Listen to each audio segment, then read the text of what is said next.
Lo dijo él. A primera hora. Muy bien, 7:22. Sigamos en la línea de hablar del caso de las Malvinas. Yo he tenido mi opinión, la expresé ayer, la he expresado hoy también. Ayer conversamos con Fernando Bastias sobre este tema, con la ministra de Gobierno, Natalia Murillo, también sobre este tema. Hoy recibimos en nuestra mesa de trabajo al doctor Vladimir Porognia. El doctor es el jurista que patrocina la defensa de uno de los militares procesados y que se convirtió en cooperador eficaz. Hubo 5 cooperadores eficaces. El doctor Porognia es el abogado de uno de ellos. Doctor, bienvenido. ¿Cómo le va? Buenos días. Buenos días, doctor. Muy buenos días. Muchas gracias por esta invitación y gracias al espacio y a todos sus seguidores. Gracias a usted por la gentileza. Partamos por la decisión. ¿Por qué finalmente su defendido decide cooperar, convertirse en cooperador eficaz, convertirse en uno de los 5 que revelan detalles que finalmente permitieron llegar a una conclusión que desemboque en la sentencia de primera instancia de este tribunal? Para empezar, yo creo que quienes ejercemos la defensa, sobre todo en materia penal, tenemos que ser muy responsables con las decisiones y las estrategias jurídicas, y partir de esa responsabilidad al comprender que hubo algo grave, gravísimo, lamentable, no solo para la familia, sino para la sociedad ecuatoriana. Pero lo que le hice comprender a mi cliente es que puede ser que él no hizo expresiones de descréditos raciales, golpes, pero no hizo nada para impedirlo. Entonces, y es una responsabilidad grave, y en estos casos, lo mejor que puede hacer una defensa es tratar de minimizar el daño, por un lado, directamente hablando, con la pena privativa de libertad de 30 meses versus 34 años, pero sobre todo es un tema también de responsabilidad, porque nosotros los abogados estamos al servicio de la justicia, y la cooperación eficaz, nosotros fuimos los primeros, y con eso dimos el ejemplo para 4 militares más, por un lado, pero sobre todo la reparación integral, la cooperación es un beneficio de doble vía. Para el que coopera, una pena reducida, pero está ayudando a Fiscalía, y Fiscalía, al perseguir los delitos de acción penal pública, tiene un deber muy primordial, y está en la Constitución, con responsabilidad de las víctimas, y uno de los derechos primordiales de las víctimas es el conocimiento de la verdad de los hechos. Puntualmente, ¿cuál fue el aporte de su defendido dentro de esta cooperación eficaz, doctor? Bueno, más allá de los detalles, él se encontraba en una de las camionetas, son 2 camionetas divididas en 8 militares en cada camioneta. Ya la dinámica del abandono en el lugar del árbol caído, quien dio la orden, que era el subteniente Zavala, de pelarse, que eso en términos castrense es desnudarse, el tema de lo que sería una simulación de extraoficial de al pegar un disparo a escasos centímetros de la cabeza de uno de los menores, los golpes y demás. Pero no solamente son los detalles de ahí, porque claro, y sí era importante que coopere alguien que estuvo, que vio, porque un lugar despoblado, oscuro, sin cámaras, Fiscalía tenía prueba periférica, pero ya en el hecho eso es trascendental. Lo otro es que sí existe un encubrimiento institucional, y me refiero a la base de Tauro en donde prestaban sus servicios. Y te voy a decir por qué. Inicialmente, a mí sí me sorprendió un poco que se haya ratificado el estado de inocencia del teniente coronel Iglesias, que estaba en calidad de cómplice.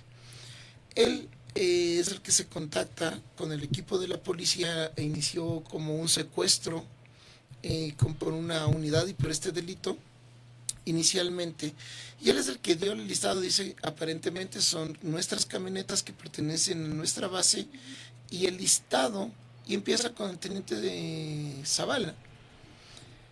En la cooperación, y después eso se demostró, el teniente Zavala ni siquiera pertenecía al grupo Tango Charlie. Para empezar, él había hecho además otro operativo en otro grupo en la mañana. Entonces no es usual, no es común que se haga en un operativo y salga enseguida otro. Entonces él, y perdón, voy a utilizar el término que él utilizó en la audiencia al rendir su testimonio propio, fue: se coló en nuestro grupo. Punto 1. Punto dos, se nota una falta administrativa, un poco más que penal, es administrativa, de que las órdenes formales para ayudar o operar con la SENAE, con este operativo de aduanas, no existía.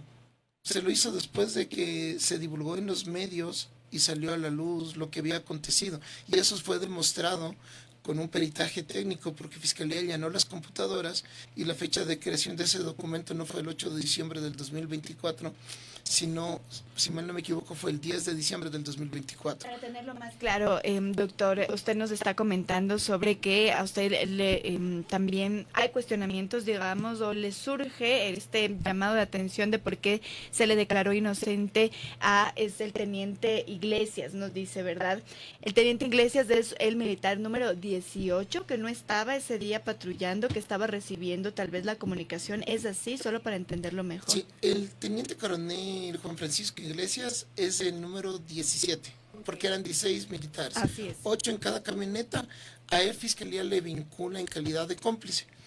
Partamos primero para que sepa la ciudadanía. Cómplice es aquella persona que colabora antes, durante o después del cometimiento del delito y cuya participación, si no se habría dado, no, igual no habría evitado el delito.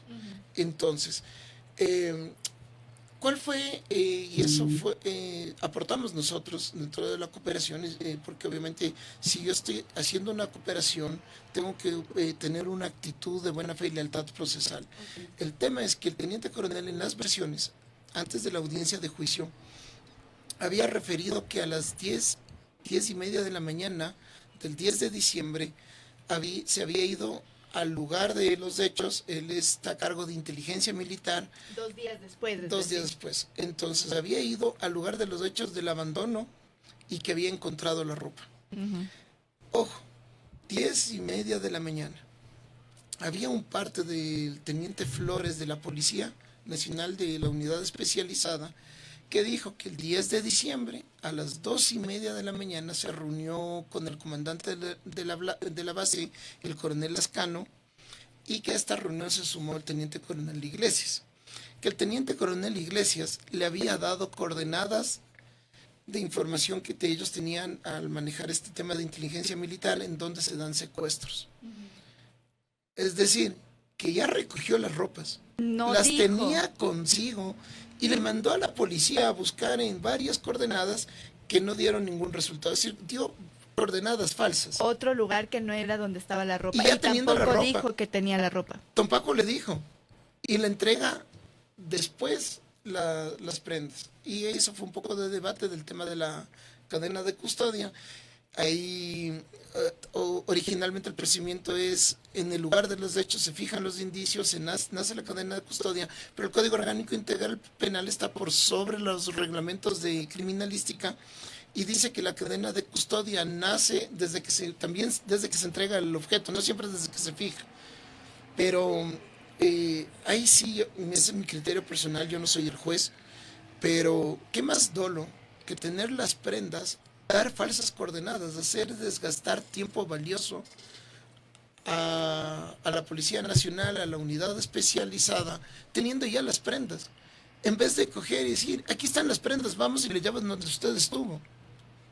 Es algo que a mí me sorprendió en la motivación oral. El juez ponente lo hizo muy someramente.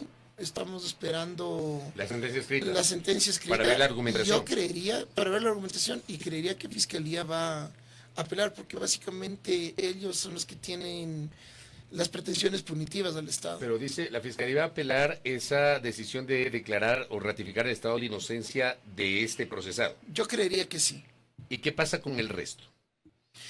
Obviamente quienes han sido condenados a 34 años y algunos meses. Seguramente presentar una apelación. Todos van a apelar. ¿A usted la sentencia le satisfizo? ¿Era lo que esperaba la sentencia de 30 meses de privación de la libertad, que equivale a 2 años y medio?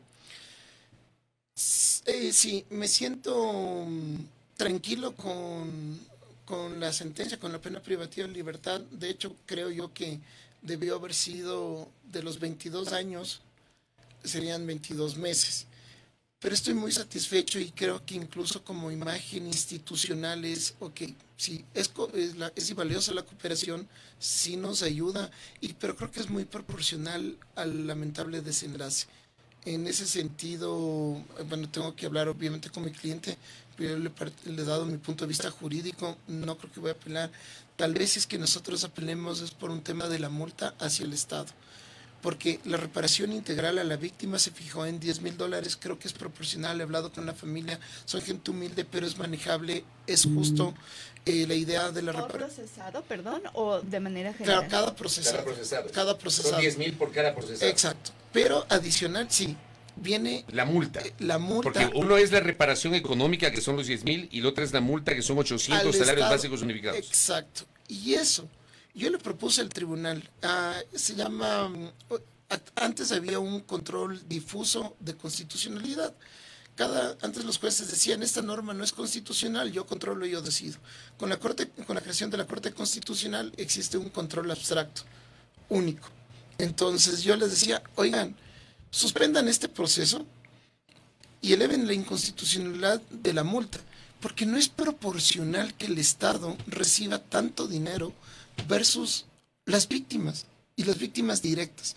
Esa parte yo creo que se debería analizar por la Corte Constitucional con respecto a que no existe una proporcionalidad, que el Estado reciba más dinero que la propia víctima o los familiares. Les dejo el planteamiento. ¿Por qué la sentencia se emite por el delito de desaparición forzosa y no por el delito de asesinato? Ya, a ver, ahí sí voy a hacer eco de lo que he escuchado a algunos colegas. Yo estoy convencido de que quienes causaron la muerte no fueron los militares. A mí me gusta ser muy técnico y les voy a dar algunos tips para que ustedes saquen sus conclusiones, me crean o no me crean. El tema es este. Son concordantes en la hora de que les abandonaron los menores. Después de eso ellos quedan con vida hasta que el señor Tomalá les acoge, les presta la llamada y ahí la llamada, y eso es un registro técnico, el tiempo de la llamada, la duración de la llamada cuando estaban con vida. Y existen las cámaras de la base cuando ellos retornan del operativo de dar el apoyo a aduanas. Entonces, los tiempos no dan para trasladarse, en donde lamentablemente se encontraron las dos omentas del niño y los 3 adolescentes. Entonces los militares no fueron, por eso Fiscalía se fue por desaparición forzada, en el artículo 84 del Código Orgánico Integral Penal, y hablando de delitos, hay elementos del tipo penal. Entonces, ¿quiénes son los sujetos activos? Son militares o funcionarios del Estado, quienes priven de la libertad. Eso ha dicho el Grupo de Trabajo de las Naciones Unidas, que no hay que utilizar términos como detención, aprehensión, sino de forma amplia, privarles de la libertad, seguido de la negativa de información, de la negativa de reconocer que se le privó la libertad y de la negativa de dar el paradero. Muchas defensas que no se declinaron por la cooperación eficaz decían, sí, nosotros sí dimos información, dimos un parte. Ojo, no es que llegaron a la base, informaron, sino que cuando sale el escándalo les piden el parte, dan en una hoja simple, después le piden en formato MEDOMI, que es el formato documental o de gestión documental de la institución militar, y claro, y tampoco nunca informaron que les dejaron desnudos, que les golpearon y todo. Mi cooperador que dijo, mi cliente, todos nos pusimos de acuerdo, fue un copy-paste. Sabían ya las altas autoridades, dijeron que borremos todas las cosas, y ahí también fue muy importante el cooperador, el soldado Spin, que era el penúltimo en la carga, en el escalafón militar. El mío era el último, eso también le da credibilidad, él no tapaba a nadie, él era el último, no le exime el orden, las disposiciones militares por superiores cuando son ilegales o inconstitucionales. Pero Spin le mandó un video y dijo, sí, sentí que se estaba descontrolando, filmé escondido y le mandé a mi hermana. Y después tuvimos la orden de eliminar. Entonces, Spin también aportó muchísimo. Yo creo que fue una buena decisión del abogado Víctor Salinas, si no me equivoco, el quien lo patrocinaba, y aportaron el video de la segunda camioneta, porque las dos camionetas se separan cuando salen de Guayaquil, en donde ahí se puede ver las expresiones raciales de negro hijo de puto porque estás robando y demás, y con la muletilla del fusil golpeándoles en la cabeza y demás. Ahora, otro tema. Los cooperadores no echaron, perdón la expresión coloquial como lo dije el otro día, no echaron lodo con ventilador. Dijeron quiénes pegaron, cómo pegaron. Hubo una contradicción que sacó un abogado, estuvo muy bien, que fue en el objeto. Claro, es un lugar oscuro, un cooperador dijo, pero era el mismo militar y el mismo menor. La única contradicción fue que era una vara y una correa. Pero las defensas que no hicieron la cooperación nos tacharon de mentirosos, de guionistas de cine y demás. Pero el rato, en cambio, que no se les topó a los militares que no prefirieron golpes o que no hicieron nada, ahí sí, pero a mi cliente no le toparon. Entonces realmente sí es un acto de valentía, no es cobardía ante el sistema, de valentía porque también pusieron en peligro su vida. Ahí yo tengo que rescatar la actuación de la Dirección de Derechos Humanos que trabaja en coordinación con el fiscal es el que toma las decisiones, pero es apoyo, y ahí por eso les trasladaron a la cárcel 4 para salvaguardar su integridad. Uno de los cooperadores sí tuvo una amenaza como muy superficial y yo no vi una amenaza real en cuanto a mi defendido, por eso no solicité que se ingrese en el programa de víctimas y testigos, pero ya al poner tierra de por medio, estancia de por medio, en la cárcel 4 dentro aquí de Quito, existe como es más pequeña, un mayor control, no se ha escuchado lo que hemos visto en otros casos de asesinatos, motines y demás, entonces... Claro, usted lo que nos dice también, doctor, es que, digamos, se puede hablar en términos, no sé si figurativos, ¿no? Que pusieron ellos en riesgo su vida. ¿Por qué dice eso? Cuando deciden ser colaboradores eficaces, cooperadores eficaces, pusieron en riesgo su vida. ¿Por qué? Por no sé, por amenazas de los mismos militares. De los mismos militares, sí. A los familiares, sí, es bastante complejo. Fueron como amenazas porque era o todos o nadie, más o menos la consigna. Entonces, pero por lo menos acá es evidente que no hubo el espíritu de cuerpo, ¿no? Yo creo que ese espíritu de cuerpo, te escuchaba hace un rato antes de empezar la entrevista conmigo. Esto es muy arraigado en las instituciones. Yo creo que sí tienen que romper esa forma de pensar. Mira, el ejército se dedica a la seguridad nacional y es básicamente de amenazas externas. La policía tiene un mayor contacto con la ciudadanía, en donde también hay espíritu de cuerpo. Yo no creo que se puede tachar por una mala actuación, malas decisiones de cualquier caso que tú tomes de la policía o del ejército, porque la institución, hay buenos funcionarios, hay funcionarios que, sí, no se puede que dan su vida, no se de puede. acuerdo. Pero el tema del espíritu del cuerpo sí es absurdo. Por lo menos si yo estuviera al mando de una base militar, ok, ustedes cometieron un error, no les voy a tapar, no va a ser un espíritu de cuerpo, respondan, les desprendo, desclasifico, purifico la institución. ¿Para qué? Justo para mejorar la imagen, porque por último digamos que el comandante ni siquiera supo lo que hacía el que estaba al mando de la patrulla, el subteniente Zavala, se enteró después y les dijeron borren todo. Hubo el tema del ocultamiento de la ropa, de dar las falsas coordenadas. El otro tema, ¿por qué hay encubrimiento institucional en este caso? Porque se llamó a rendir el testimonio al guardaalmacén, el jefe del armadillo que guarda todas las armas del ejército, y él refirió, y también con una prueba documental, que certificaron que no existió novedades con los disparos. Ojo, digamos que partamos de que los cooperadores mintieron en que yo no lo creo. Hubo 2 testimonios de 2 menores que estaban jugando fútbol que dijeron que escucharon disparos en el puente.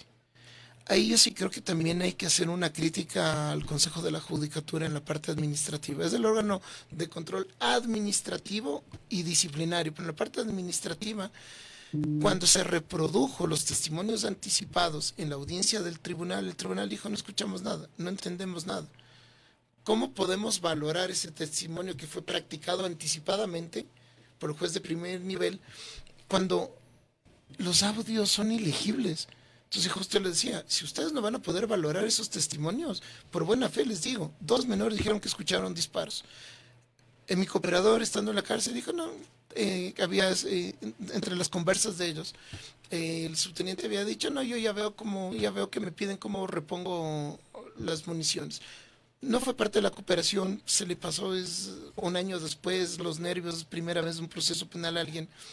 Pero él decía que cómo reponían con las prácticas de tiro para lo que son fusiles, y los que son para los oficiales que tienen su pistola de dotación, que esa sí es personal, porque los fusiles nos vamos nosotros 3 a un operativo, nos dan 3 fusiles, regresamos y devolvemos. Entonces el armamento de los fusiles se repara de las prácticas de tiro del polígono y las otras son personales. Correcto. Doctor, valoro mucho su aceptación de esta entrevista. Es un tema que a lo largo de todo este año nosotros en este espacio le hemos dado un seguimiento permanente, incluso apoyados con la información de los colegas y de las colegas que han hecho trabajo in situ.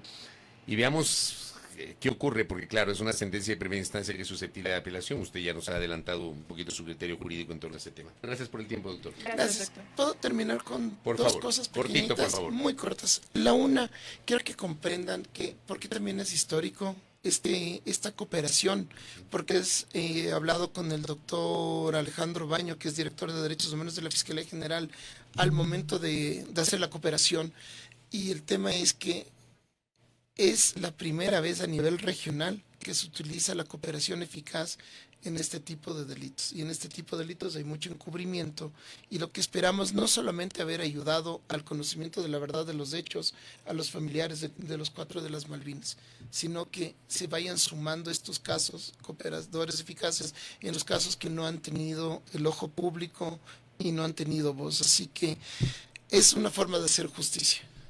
Correcto, doctor. Gracias por el tiempo. Gracias a ustedes. El doctor Vladimir Porodnia, que ha estado con nosotros, abogado quien patrocina la defensa de uno de los cooperadores eficaces del caso Las Malvinas. Interesante escucharlo, sobre todo para entender el desarrollo de este proceso y por qué el mencionado militar decidió convertirse en cooperador eficaz. Primera plana. Todas las noticias, todas las voces.